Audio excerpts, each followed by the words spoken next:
Éric Zemmour ne démord pas.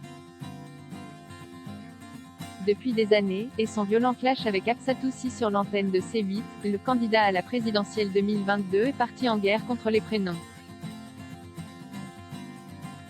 Dans son dernier livre, La France n'a pas dit son dernier mot, il annonçait d'ailleurs vouloir rétablir les lois dures de l'assimilation, s'il était élu président, et notamment l'obligation de donner des prénoms français aux enfants.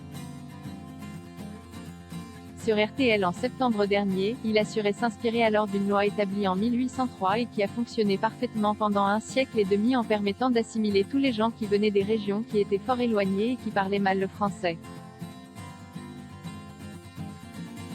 Et si cette proposition a pu étonner, Éric Zemmour n'est pas prêt à l'abandonner. Sur les ondes de France Inter ce jeudi 16 décembre, il a d'ailleurs pris Léa Salamé à partie.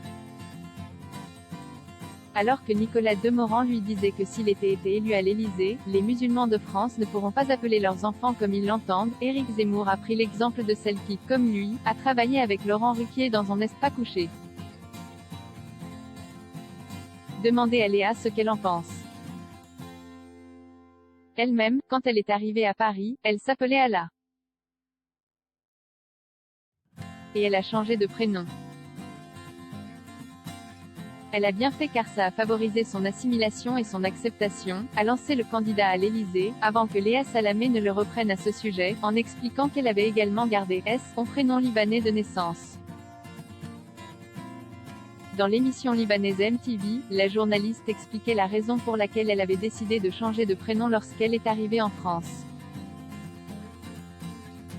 Pour Éric Zemmour, changer de prénom est une preuve d'amour à la France. Étudiante dans une école jésuite, Léa Salamé a souffert de moqueries et de racisme, il m'appelait Allah. Parenthèse fermante. Je me souviens avoir été voir mes parents, quand j'avais 12 ou 13 ans, et je leur ai dit, je ne vais pas assumer en fait, racontait-elle. Peut-être, sans doute, je rêvais d'un destin en me disant, ce prénom va être un problème pour moi. Sur France Inter, Éric Zemmour a également pris à partie l'une de ses adversaires politiques. Anne Hidalgo s'appelait Anna Maria. Et c'est très bien, c'est tout ce que je veux. Ça s'est fait comme ça pendant des décennies. Tous les Italiens, les Espagnols l'ont fait. C'est ça la France, a ajouté le candidat à l'Élysée, pour lequel changer de prénom est une preuve d'amour à la France.